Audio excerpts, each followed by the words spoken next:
I'd like to welcome everyone to Steve Tees Off, brought to you by riversidegolf.ca. Without Ken Poirier and his fine team there, this podcast would not be possible.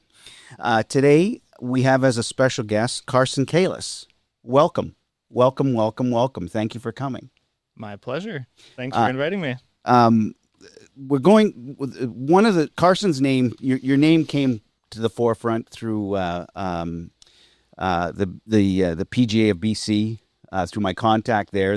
You just had a tournament, but before we get into that discussion, and I always say this when there's podcasts and there's discussions and conversations like this, I like people to introduce themselves so that those that are listening or watching know a little bit about the person so they can put things into context. So what I mean is, and I'm saying that I'm going to go real deep into Carson's, but I want you to talk about where you came from, where you're born, when you picked up your first golf club, that kind of thing. And then we'll just the conversation will just evolve into you winning the big dollars at this golf tournament at the Dunes. So let's start off. Where did you grow up? Originally, I was born and raised in Red Deer, Alberta, kind of the heart of central Alberta there. Originally, we lived in the city, and then when I was around 4 years old, we moved onto an acreage into rural Red Deer County. So kind of grew up on an acreage for the most part, kind of the classic central Alberta outdoor lifestyle a little bit, and grew up spending the summers going out to the Okanagan Lake. Okay. I'm the youngest of 4 siblings, so I grew up as a baby. We were already going out to there for the summers, just kind of a classic Alberta thing to do. So Alberta in the year time, and then summers at the lake, and that's where I started golfing for the most part, was out in the lake country there. There used to be a par 3 course. It's got taken over by the school district now. It used to be called Aspen Grove. Okay. In Winfield, lake country there. And like I said, I had 3 older sisters, so at the lake I was kind of always trying to escape our place. And we had family friends down the road that were a group of cousins, so like 3 different families with a bunch of boys close in age and a few a little bit older than me. So I'd pretty much be over there every single day during the summer hanging out with them. And it was with a couple of those guys that I don't even know how it started coming about, but the summer I turned 8 years old, we just started going to that par 3 course and played pretty much every second day, I would say, for 2 summers, just playing the par 3. And don't have a ton of memories of that. I just remember... Was it within walking distance? Was it within riding distance? Or it was bike, a or 15-minute drive. Oh. So it's pretty much the closest thing to where we were staying on the lake. Okay. Yeah, so did 2 summers of playing the par 3 with those guys, just learning to play and have fun. And then I was just kind of one of those kids that was usually pretty happy with a ball and a stick of some type. Hockey, soccer, golf took a natural liking to it. And then it was that 3rd year playing. I still remember that winter before that next summer, one of the guys that I was friends with, playing with, we were visiting in the winter, and he had this idea like, hey, I'm going to get a junior membership up at Predator Ridge. Okay. And Predator Ridge was like not even on the map at that point. It was like the holy grail, like it was the just kind of just starting to go play 18-hole courses and stuff. And turned out it was $300 for an unlimited junior membership with no restrictions. How can you go wrong? So starting from that 3rd year, then I think that year I probably logged well over 100 rounds at Predator. So you were bitten. So I was bitten and then just playing all the time. And, in the summers would get dropped off in the morning, get picked up at night, walk 36, walk 45 holes. So I don't know how, but just did it and loved it. And that's kind of... That's how it started. Yeah, that's how golf started. When did you play your first tournament? So it was that 3rd year playing. So I was 9, about to turn 10 in that summer. And in Alberta, it was called the McLennan Ross Junior Sun Tour. It was kind of a bit of a starter tour, before the MJT, CJGA. Yep. Those were around, but McLennan Ross was a little smaller. And so I played 2 of those that spring, and You remember how you did? I do. Yeah. It's funny. I think one was in Drayton Valley, one was in Sundre, Valley. just rural Alberta, and you know, it's a little different. I was 9 years old. My dad dropped me off, came back 5 hours later. And that first time, I was a little disappointed. I think I shot around 108 or 112 or something. I didn't do my best. But then the second one, same thing. Dad dropped me off, went and did my thing. This time I had a really good day. I shot a 92, finished second in my flight, won a wedge. Wonderful. There was a pitch off after with all the kids, and I pitched one with my 9-iron to about 6 feet and was like a foot too far from winning a driver. So that was like when I really got hooked. I was like, hey, this is pretty sweet. That was a lot of fun. Yeah. And there's such a big, I say this quite a bit though, the difference between playing with your buddies and playing tournament golf, like actually playing in a tournament. I don't care what age you are. It's different. It's just different. And if you want to play the game competitively, the earlier you get into that phase, because it's a mindset. It really is. It's like you finish every putt. Yeah. There's no gimmies. There's no, there's no look the other way. There's no foot wedge. There's no, none of that. It's the rules. The rules are the rules. So you take that on. I would imagine you're going to school. Like, how did your career progress from there? Yeah, then it was just kind of every year after that, I just played a little bit more and got a little bit more serious. Like the next summer, I think I played 3 MJT tournaments. And then the year after that, I was, 12, 13 now. So now getting to one of the more competitive players in the 13 and under division. When I was starting out in those first years of MJTs, the kids were just so much older. Now they segregate the ages a lot tighter, but back then I was, a young 11-year-old playing against old 13-year-olds. And yeah, that's a big difference. It's a tricky, yeah. So it just kind of progressed every year, played, after that third year, next year probably played 7 or 8 tournaments, MJT, CJGA, and, kind of had the group of guys that I was competitive with in Alberta. And again, kind of started out a little younger, so I was kind of always, chasing a little bit, but then, became quite competitive fairly quickly and won my first tournament. I think I was 12 in an MJT in Medicine Hats, and we own the paper in Medicine Hats. Okay, yeah, maybe there's an archive there. And then, around 14, 15, you start getting into the, playing the provincial events, trying to get into the Future Links events, trying to play the Canadian juniors. So yeah, around that 14, 15, started playing my first Alberta juniors, Canadian juniors, and yeah, just kind of progressed from there. And then I was pretty lucky in high school. The school I went to had a affiliated online program. So in high school, grade 10, 11, 12, I was pretty lucky. So I was able to go to school in Red Deer in the first half of the year, play volleyball. That was my kind of second sport.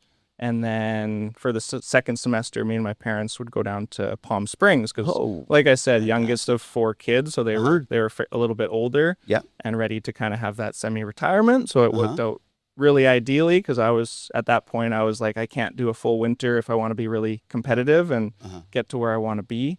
So yeah, that worked out great. So for 3 years of high school, I did the second half online, and that allowed me to go train down in California. Pretty cool. Take lessons at PGA West, practice and play out of there. And then, from that point on, I was able to take a big step and kind of come back and be, not like top in Canada, but very competitive and one of the best in Alberta. Yeah. That's going from Alberta down to Palm Springs, which is like a mecca, that's would open your eyes up to, I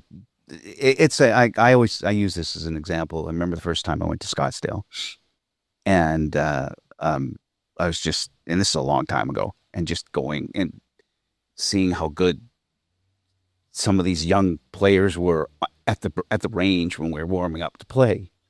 For sure. Going, holy shit. Yeah. Like Jesus, but when you grow up in that environment and, it's the best place to be if you're... Yeah, absolutely. You have that little bit of a background and pace, and then, you have that development window where you Yep. put a lot of work in and train a lot. And So you did that all the way through high school? for 3 years, yeah. So Okay. go down for 2-3 months and And come then back for the season in and Canada. then what, when you finished high school? Yeah, so throughout junior golf, the aim, like the majority of good junior players is to play Division I golf. Mm-hmm. So that was kind of always the next step or next thing I was looking towards with, putting together my junior schedule and all that. You're looking at the events that really, really matter.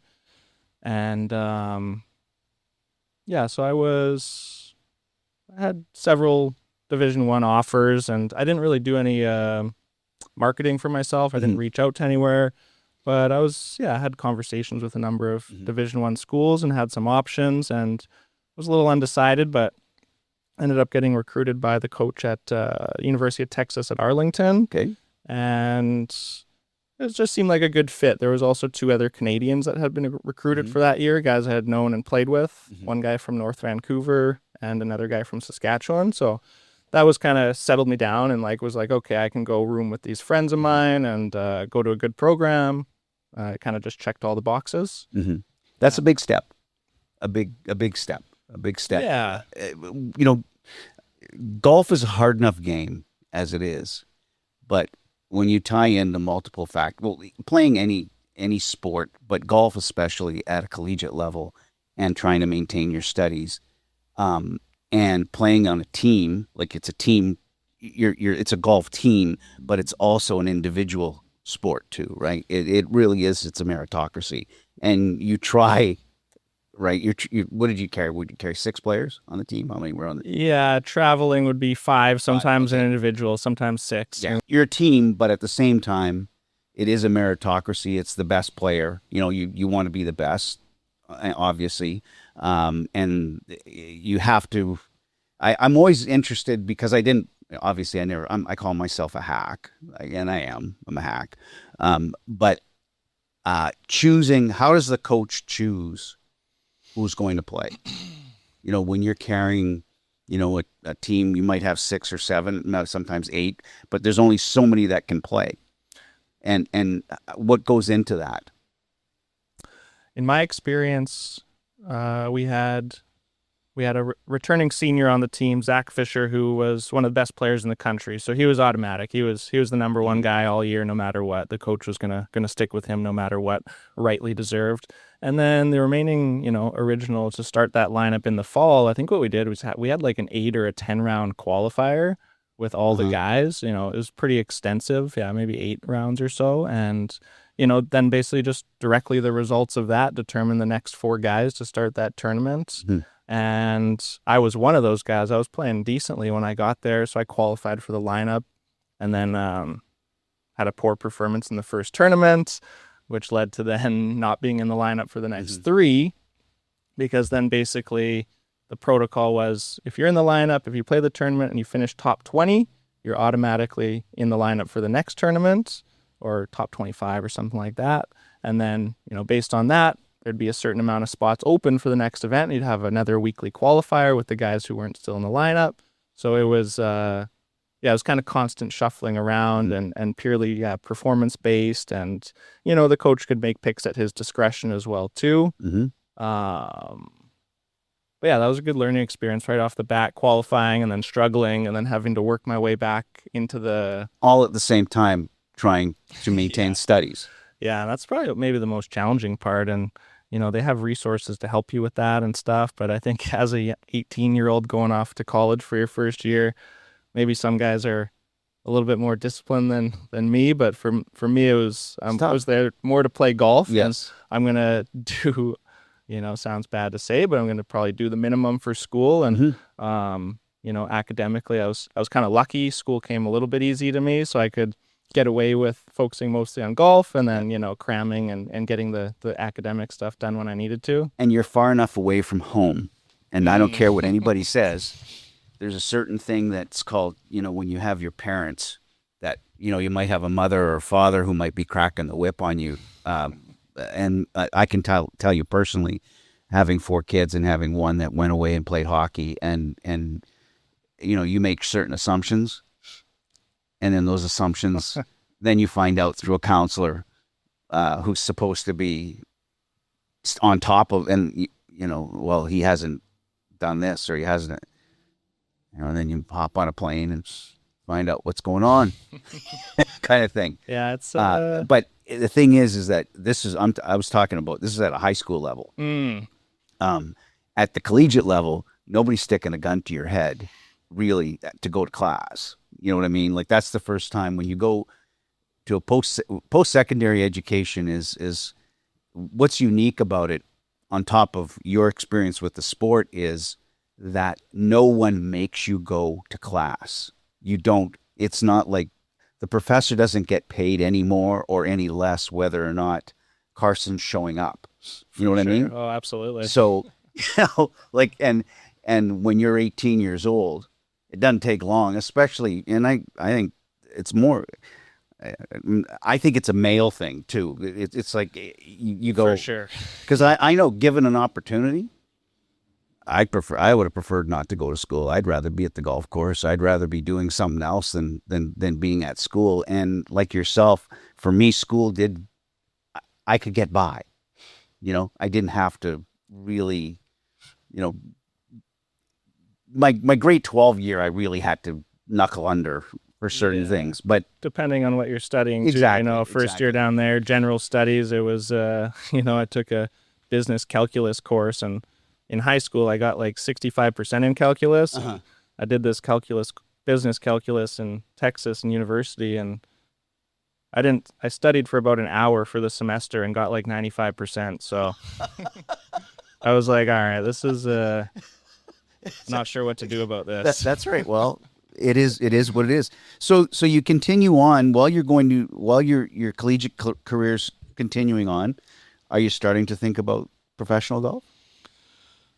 I think that's in everyone's mind a little bit, who goes down that competitive junior pathway and down that NCAA pathway. I think everyone who is there has that in the back of their mind, that they're there to keep getting better and to try playing pro golf after.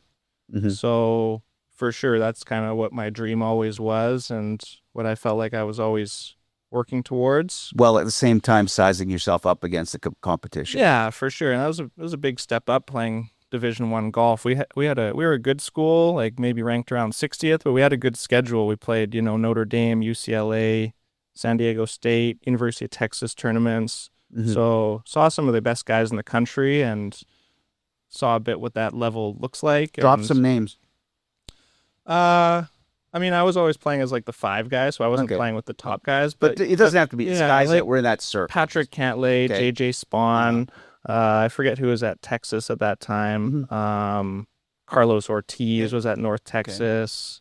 A number of guys that I crossed paths with that carried on. And actually, the guy on my team, Zach Fisher, who was our number 1 guy, really proud of him. He's continued to grind for the last 15 years and has kind of been on and off the Corn Ferry Tour. He's had a number of tour starts. Just won the Corn Ferry event on Sunday for his first Corn Ferry win in 15 years. So pretty cool to see a guy like that continue to work at it and have success at this stage. So when you finish up, you finish up school? Yeah, so I only went to Texas for the 1 year. Yeah. I had a change of heart that next summer. I was on a flight and just kind of the wheels got spinning in my mind, and there had been a little bit of drama and stuff with the coach and some of the players that you start to realize it's a business down there. NCAA, it's business, and things don't always happen the way that you think they maybe should. Maybe I use the term, Carson, shit happens. For sure, and it didn't really affect me. It was some of the other guys. So I could have gone back, but I just had a change of heart one day and decided to transfer to University of Victoria. 2 of my older sisters had gone there, so I'd kind of grown up visiting out on the island. And if I was going to be in Canada, that's where I wanted to go. And actually, one of the guys that I grew up playing with back to the Okanagan, this guy Darren Hupfer, he had transferred to University of Victoria as well too, so it would have been an opportunity for us to play as teammates and have a pretty strong team. And so that's what I did. That next year I transferred to University of Victoria, had a great year playing that first year, And then I went back for my third year and kind of had a surprise that I was ineligible. I had transferred halfway through the year to Victoria. Okay. So I had used 2 years of eligibility playing, but I only gone to school for a year and a half. So I was behind in school, essentially. Okay. I didn't know. I wasn't aware until I got there ready to play. And so that was a big setback. That's kind of where things turned in my golf journey, because from 7 to age 19, I had gotten better every single year, ups and downs, but competitively every year I could look back and say that it was a better year than the last. And then I came back and it was ineligible. So I basically sat out for 8 months, and, maybe some other life stuff happens as well. And next thing I know, I come back next year and I'm just not the same player, not the same person, and took a major step down. And that was kind of the end of that first book. It kind of ended there, and then there's a new chapter. And then when you say that, though, you could be authentic as you like. You take a step down. It just wasn't as important. It was, though, and that's, I think, part of the issue is in my mind it was still very important, and I was still working at it pretty hard, and just there's maybe a combination of factors, like some of the life and relationship stuff, and then after having success my first year in Victoria, I think there was some ego got involved for sure. My status had changed because I had won the national championship that first year, and then Darren, that older guy, he left, he turned pro. So now all of a sudden kind of the eyes are on me. I'm the guy supposed to lead the team and be really good. And I think, to summarize, probably got a lot more ego orientated than process orientated. And I basically went from a +3 tournament handicap to like a 3 or a 4, which, as you probably know, is that's very dramatic. It's from being a very competitive amateur, one of the best in, top 10 in Canada, to being completely irrelevant and having no chance to be competitive at all. So that was it was a challenging few years, and it took a long time, actually. I was probably 3 or 4 years where I struggled pretty bad with my game, and there were periods where I just let it go and just kind of gave up for periods, and then came back and tried again. But it was all just ego orientated, I think. I'd go play matches, and, it would just be, as soon as I'd get down or make a couple bogeys, it would just kind of be over, here we go again. The anxiety of the status and how people see me and stuff like that. So see that what you're talking about there, though, is that's that's such a life skill thing. Like it really is. That's why I love golf, for sure, because it's a life skill thing. Yeah, it's what you just explained in roughly, I'm going to say, 2 minutes, took 4 years to play out, okay? And was far more dramatic than that. And when I say dramatic, I don't mean like, oh, you're so, you're overemphasizing. No, it's serious. It's real. For sure. It's you're living it. You're going through it, and you're trying to keep your shit together and going, okay, well, how do I get off this train? Like, what do I do? Things were going really well. And then now they've changed. And when you say ego, whenever they say ego, it's ego driven. It's like, use this as an example. When you're like, I was this size when I was 11 years old, 12 years old. Okay. Big boy. That's right. Yeah. That's right. So, and growing up in southern Manitoba, had a lot of looks. Okay. Especially for hockey. A lot of looks. Then you become 14, and guys become 6'2", 6'3", and things change.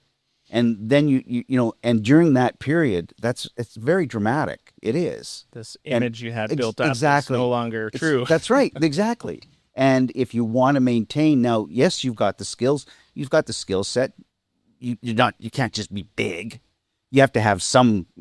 It's like saying, every golfer has to be 6'4". No, they don't. But you have to have a certain skill set. It helps. And the one thing that you can't teach in sport is size. That's that goes without saying. But the thing is that the mental part of it and fighting that and trying to stay on it and go, okay, well, what do I have to do? So that's just a long way of me segueing into. So Carson, what did you do? What brought you?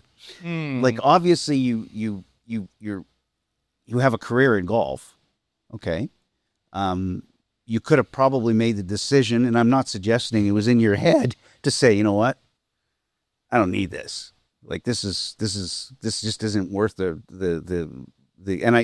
this isn't to get into a counseling session here. This is just to talk, because this stuff happens in real life where you can, am I going to continue doing this? A huge wake up call was the Fortinet that was played here. And I go and I pick up my my passes to go in, and there's guys, I swear to God, some of them sleep in their car, brushing their teeth, kind of thing. And I'm like, how bad do you want this? Like, and there's a lineup of guys that want this. Yeah. And so that takes tenacity to be able to do that. So I guess I'm asking a roundabout way of asking the question. So what got you out? Like, what changed and what brought you out of that and to where you are today? It's a journey for sure. But I think I can pinpoint it to a specific time. I struggled from 2013 through the end of 2016, almost 4 years. In those 4 years, I might have shot under par once or twice, legitimately. It was pretty rough. Mm-hmm. And then the end of 2016, I was like, well, I read Golf in the Kingdom. Mm-hmm. Have you read it? No, I have not. Oh, you got to read that one. Okay. For sure. I think it's a must read for anyone who really loves golf on a deep level. Okay. It's a classic from the 70s, Michael Murphy, and it's just a story of a young American who loves golf and goes over and meets this, I think it's kind of in Scotland or something. It's a little mysterious, but meets this kind of guru, golf pro / yogi guru, and ends up getting linked up with him, and they play a round of golf, and there's just all these kind of magical and beautiful lessons in it, and it's really about the mysticism and mysteries of the game and just the unique nature of it, and I think in essence it has to do with how we're able to control our state, and when we can control our state and our energy, we can influence the energy around us and tap into some of those magical moments and feelings that golf can give us when we're open to it. Mm-hmm. And so that shifted my mindset reading that book. And then I think when I came back from that, I just one round of golf, I'm like, all right, let's completely shift the goal of today, or the intention, and let's just make it about how focused and how committed I can be on every single shot. And that was kind of when I felt like the switch flipped a little bit, and then I got some traction and was like, okay, so it started with a major mindset shift, I would say, and just really trying to actively set aside that ego orientation and get fully into the moment and the process of one shot at a time kind of thing. And then it was not a quick turnaround. It was a journey where every year, again, I got back on track and just started that climb up again. 2017, played a couple VGTs, had a couple decent tournament rounds, got some traction going, started to play a bit more good golf.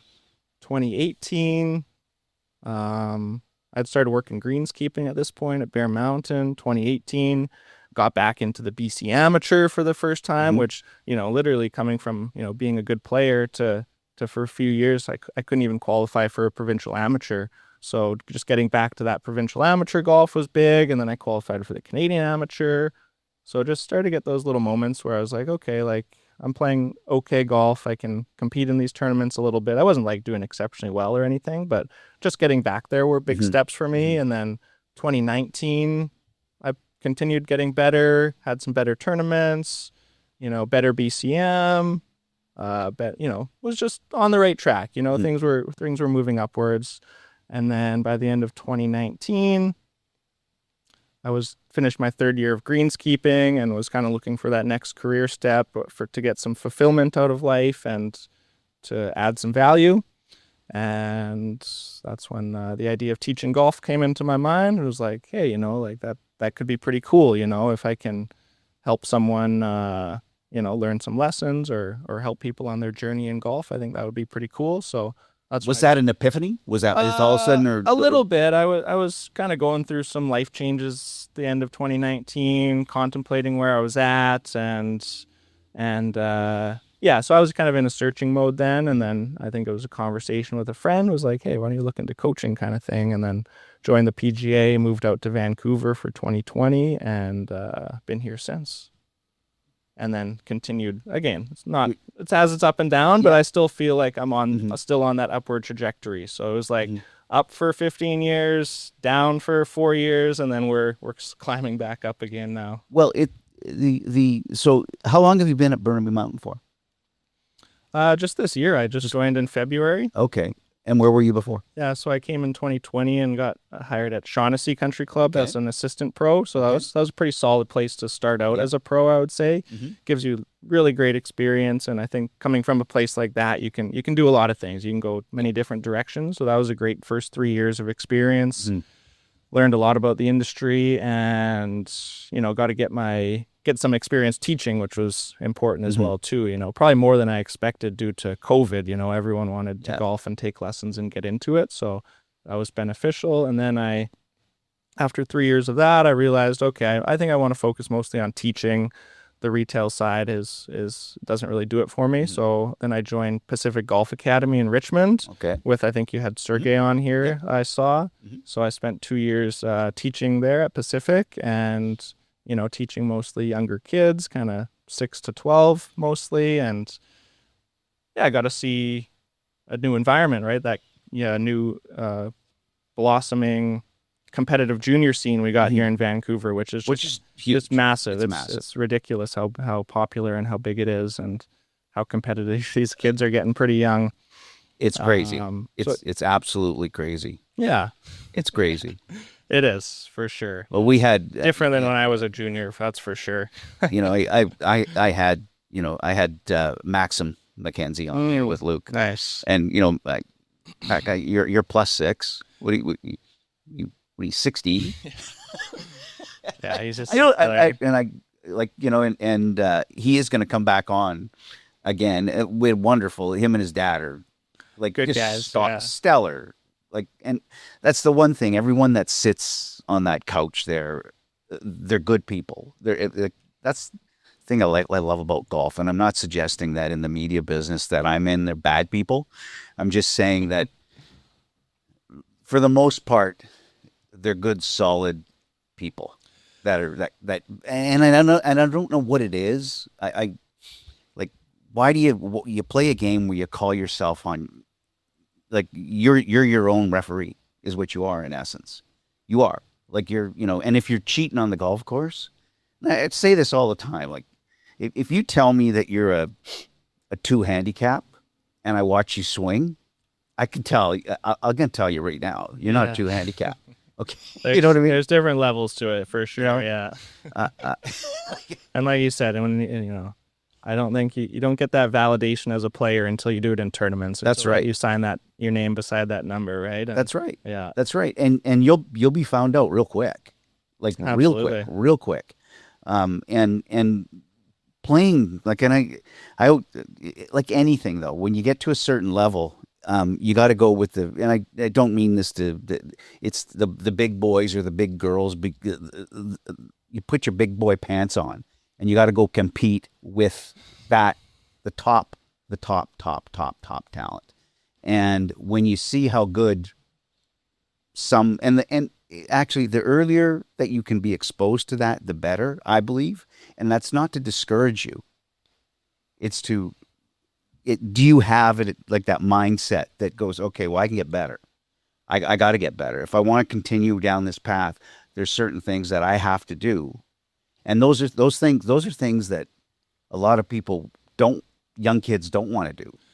Yeah. Right? And just maybe add to that, I think, maybe or something I wish maybe more people knew, or these young kids trying to be competitive, it's like golf's a really long-term outlook sport, right? It's not like swimming and gymnastics and sprinting where you have to be elite at 12 years old.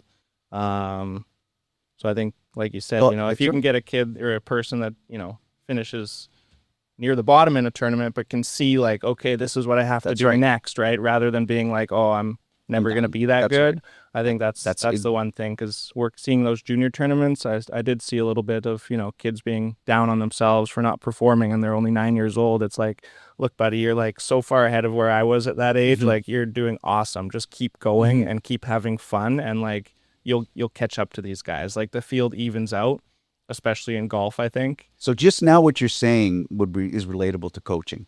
Okay. So that would make, in my mind, what you just said would make you a good coach. What you just said, and I mean that. No, and I'm not to blow sunshine up. I'm just saying that because the thing that's an important message. That is not, and I'm like, because I don't have, like, I don't go to these, young tournaments and watch young players, but I have played with some of them with a parent walking along the side, talking to them in an earpiece, kind of thing. And I look at it and I go, Jesus, like, this is supposed to be fun. It's supposed to be enjoyable. It's not supposed to be, it's a hate my dad day kind of thing. You know what I mean? Like, and I appreciate and fully understand, as a parent, you want your child to, you want to succeed. But at the same time, everyone's not going to be a professional golfer. Everybody's not going to be a professional hockey player, baseball player, whatever it happens to be. That doesn't mean you can't enjoy it. 100%. Right? Absolutely. And there is, and I, like, because I'm so far behind and removed from the level of having kids, like, my youngest is 30. And I went through all that stuff. But I didn't realize what was happening on the golf scene because I wasn't paying attention. I was just playing, you know what I mean? Like, I didn't realize that, you couldn't just go to Northview anymore and just, hit some balls and putt unless you had a tee time. I didn't realize they had bullards there, that you weren't allowed to take the cart out into the parking lot, and, that kind of stuff. Things have changed so dramatically that, because the game has grown, it's grown dramatically. There's a lot more young kids playing it, which begs the question that it's an expensive sport to play too. It's not cheap. Very true. It's expensive, and it's also tied to accessibility. Are you able to play? Is there a place that you can go and play? That's what I've had. You must know Matt Paulsenberg. A little bit. A little bit. Matt's got backyard golf up at Clayton Heights there. He's a Cloverdale guy. I think he was at Shaughnessy for a number of years. Yeah, I think he was. Wouldn't be surprised. Yeah. Point Grey for Point sure. Grey, yeah. It was Point Grey. And he's got House of Golf, but he's got his thing, where he's trying to get young kids and give them the opportunity to play. Because it's like he says, it's like, how can a young kid start playing golf? Like, how would you do that? And what he does is he's got a bunch of golf clubs there, USA Kids clubs sitting there. Come on out. Here's some, they're just little rubber ball kind of things. I've taken my grandkids out there, hack the ball around. He's got, get used to it, figure it out, have some fun, get introduced to it. Because it is like, we're busy. Everybody's busy. There's a lot of things that take our attention. We've got the internet. There's all kinds of stuff. But if you really want to, like, golf, the fact of the matter is that if you want to get better, you have to practice. And you have to have accessibility to the facility to be able to practice. Yeah, you got to have somewhere to get started, right? Yeah. For me, it was that par 3 course that was super welcoming. It sounds like Matt's doing some awesome things. Yeah. And just getting kids going, and just to touch on what my new role at Burnaby, and one of the great positives is it's a lot of fun. I'm doing a lot of beginner group classes, so starting from age 5 to 7, new kids introduced to the game. And, we do these beginner classes, from 5 to 7 all the way up through adults. And there's something a lot of fun and rewarding about getting people just started, and those programs are quite accessible through the city. They're pretty decent price. And yeah, it's been a lot of fun going from the more competitive side and the junior tournaments and stuff to just purely fun-based, and introducing people to the game has been pretty rewarding for sure. Okay, well let's switch angles here, and let's talk about this recent win. Sure. Yeah. Okay. That was up at the Dunes. That's correct. In Kamloops. Yep. And that tournament is, what's the proper name for that tournament? Well, BC. Yeah, Assistant the sponsor now is Play Golf. Play Golf BC. So, but the tournament is the PGA of BC Assistants Championship. Yeah. Okay.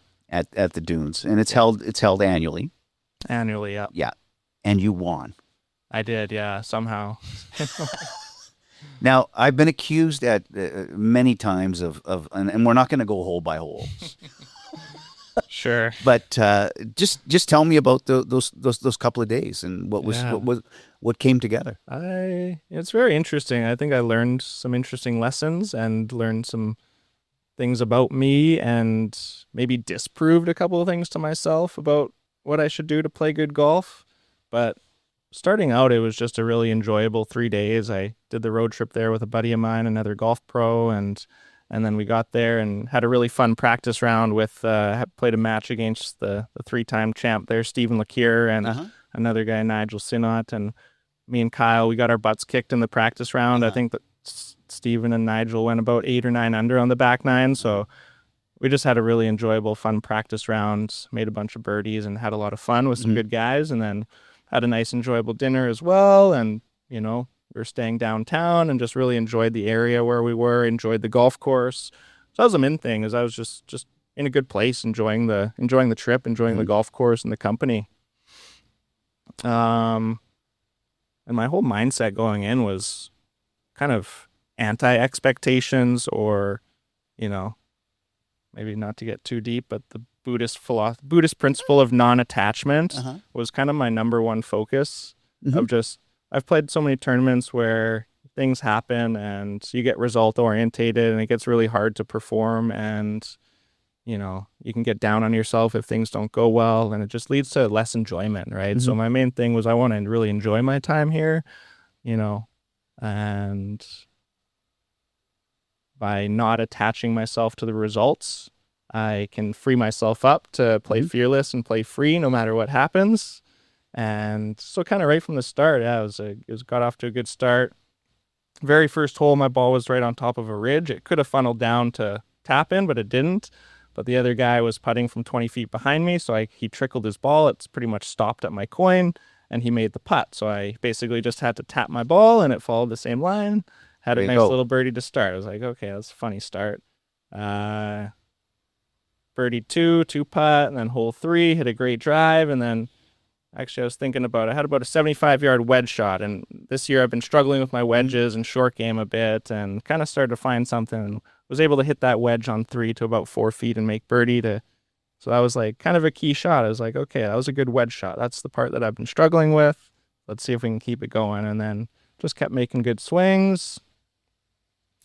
I had a putt on 9 to get to 5 under that I left about an inch short from like 10 feet. So it was a little annoying, but then made putts on 10 and actually kind of made poor pars on 11 and 12.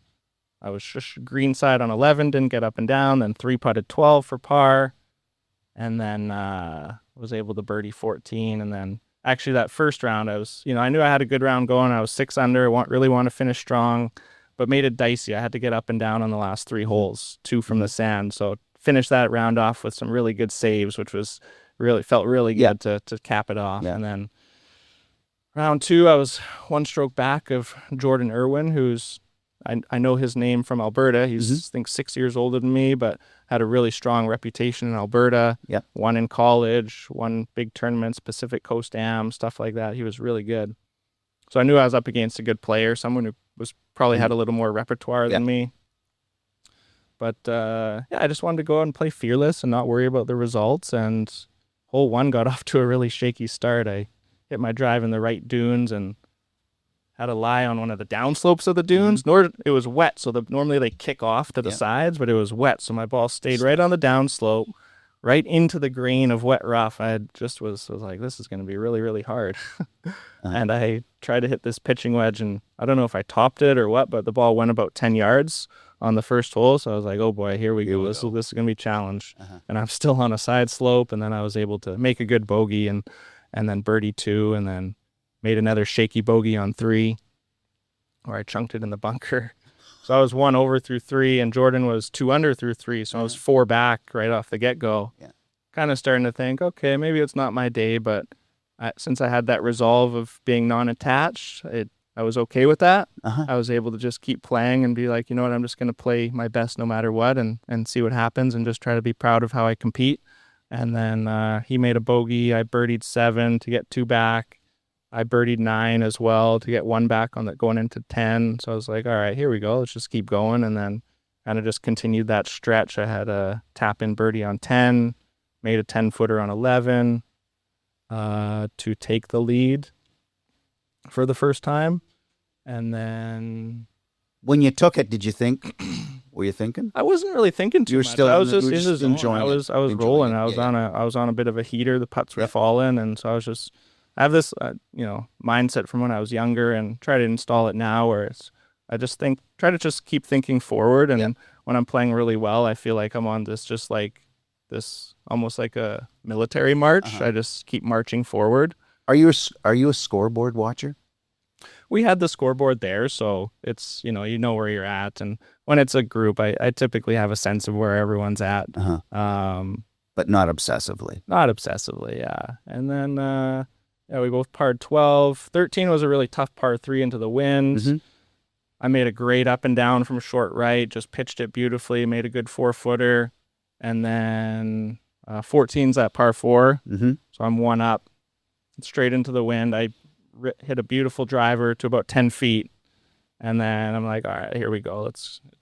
And then he steps up and hits it to about 8 feet, and then I make my eagle putt, and then he makes his to stay 1 back. And then 15, long par 5, playing into the wind. We all had about 280 to the pin, 245 to the front. Jordan and Clark they both hit 3 woods. In the front bunker, which leaves about a 60-yard bunker shot. And, 3-wood, there's just no way it's getting there. And there's not really any good spots to lay it up, because the pin's it's a narrow green, and left is not good, right's not good. So I'm like, all right, I just got to take driver. I had a little bit of a side slope. There was a little bit of a ridge on the left in front of me. So I really had to execute this driver off the deck pretty flawlessly. But I knew if I ripped it, I could get away with it and pull it off. But if I didn't, there was the chance it could hit the mounds and, not go very far. So that was kind of the make or break shot, where I was like, all right, okay, I'm going to step up and hit this and live with whatever happens. And I just sent it, and it came off perfect. Got to the front of the green, got to the middle of the green, and 2-putted for birdie for a 2-shot cushion. Gave me a little bit of breathing room. I was like, okay, this is my tournament now. I just got to stay composed, and ended up bogeying 3-putt 17 to go one up with 1 to play. Made things a little dicier. And then on 18, I hit a good tee shot, but it was wet, so the ball wasn't carrying. So I found the waist bunker there on the dunes. It kind of hugs the right side, and not the shot you want to have when you need to hit the green and make a par, because you can't make it easy. Tight waist bunker, any misses, a fraction heavy is going to be not good at all. And I was able to hit a little gap wedge and make perfect contact, and got a little bounce off the hill and hit it to a perfect spot below the hole. And then it's funny, he had 30 feet for birdie to tie, and it's funny how you get that feeling of like, obviously he's probably going to, make it, not statistically, but just it felt like it. Thinking and that. Sure enough, he hits it, and I'm walking right behind the ball, and I just see it tracking from like 10 feet out, and it looks like it's dead center the entire way. And I don't know how it missed, but somehow he caught the left edge, and it spun out, and I had a nice easy 2-putt. So, and the rest is history. Yeah. Well, congratulations on that. That's fantastic. Appreciate that. Yeah, No, thanks. seriously, that's a seriously. So I want there's a couple of things that I want. We're in closing out. I really enjoyed this conversation. Craziest thing that you've seen on the golf course ever in your life? Craziest thing. What's the the wackiest? So going back to those junior days, this story will forever be in our memory, I think. Back to, I think it was one of those first summers playing at Predator Ridge with these two buddies I had that I golfed with all the time, and we're on. It was the old Red Tail number 5, which is now the Predator number 14. Since they've got the 218s now, it's that par 5 that wraps around the water, and our third buddy there, he was like, I don't know, 150 out over the water, and there's a flock of geese like to the right, like out of the way, and so me and Darren, we were the competitive players, and David, he was less competitive, more for fun. He's like, you guys think I should go there? There's those geese over to the right. I'm a little worried. We're like, what are you talking about, man? Like, just go. Like, you're fine. And sure enough, he managed to hit this perfect skull slice shank, neck high of a goose, just a missile. And unfortunately, just necked this goose right in the middle of the neck, and it's pretty well done for. But no, it's a bad, funny story, but it happened. It happened, and the goose broke its neck, and it was spinning in circles until it finally had succumbed to. And I'm sure you guys probably didn't make him feel bad at all. No, and David, I don't think he hit a shot the rest of the round. He was so sick how bad he felt, but me and this other guy, I think we couldn't contain ourselves, and for us it was pretty funny, but a little unfortunate at the same time. But we'll never forget that one for sure. That's a good one. Now, as I said before, I'll say again, we try to end things off here on a positive note with a shout out. I did talk to John Jameson yesterday, and he was going to, but we never connected. But I know he got an albatross up at the dunes. It was a 290 yard. Am I right? Yeah, it was that 14th hole. 14th hole, 290. And I'm just, it's a shout out to him because that is a hole in one. It's a par 4. Yeah. You just recently played it. It was in that tournament. In the provincial championship. Exactly. Yeah. It's pretty special. He jarred it. Yeah. So a shout out, John, if you're listening. Absolutely. Congratulations. Yeah. You didn't win the tournament though, but you jarred one from 290. That's fantastic. He got a free membership to the golf course for life, I think. Is that right? Yeah, they gifted him a membership. Holy shit. Yeah, so he can bring me as a guest. That's crazy. Yeah. That's crazy. Okay, so now on if people wanted to reach out to you, Carson, how would they get a hold of you? I think my email's on the Burnaby website in our golf academy. I also have an Instagram account, which is at @CKallisGolf. Okay, cool. It's kind of funny, though. A week before you mentioned, we have our distractions in the internet and social media, and I have a bit of an addictive personality, so I'd actually deactivated my Instagram a week before this tournament, and so maybe that was a factor. So I might have to deactivate it again. We'll see. So reach out. You go to the Burnaby Mountain golf course website. Yeah, you're there. You're teaching. You're up there. You're still, I would imagine, you're going to be playing in some VGT events. A little bit, yeah. And again, I don't want to. I think when you get a win, it's easy to get ahead of yourself, and I just want to keep that same relaxed atmosphere or mindset. And yeah, I'm going to play the PGA of BC, PGA of Canada. Maybe try to do the Vancouver Open on the VGT. Cool. We'll see. Cool. G&Gs, but nothing too crazy. Okay. Just gonna keep trying to move forward and enjoy it. On that note, I'd like to thank our sponsor again, riversidegolf.ca, Ken Poirier and the crew down in South Surrey. Without them, this podcast would not be possible. Fantastic folks. Carson, thank you so much for coming out and spending some time with us. I really enjoyed talking with you. Congratulations on the win. That's fantastic. Thank you. And your story like I say, everybody has a story. Golf stories in particular relate to life. For And sure. we kind of walk through it's hard to imagine. We've been talking here for an hour, but it just flows. We could keep going for another couple for sure. And I know, and I'd be getting hand signals, Yeah. because that's my issue here is I can talk about the game. Now, last thing that I'm going to say, U.S. Open this weekend. Who you got? Oh boy, Wyndham Clark is looking very confident and playing phenomenally. I would have keeps said that had he going. not put that jersey on. Yeah. So hard to see him fading away. If I had to pick right now, I might say Wyndham Clark. Okay, fair enough. Fair enough. Yeah, we'll see. Corey Connors was up there. Yeah. One of these days, Corey, Nick Taylor, one of those guys is going to contend and get a major one of these days. Either way, it's So going to be you a never fun know. weekend to watch. Would love to see Corey Connors up there. I had a chance to play with him a bit in junior golf, and Cool. would love to see that. Once again, Carson, thank you so much. I appreciate you. Yeah, I really appreciate it. It's been a lot of fun, and let's stay in touch, buddy. It's been my pleasure. Thank you very much.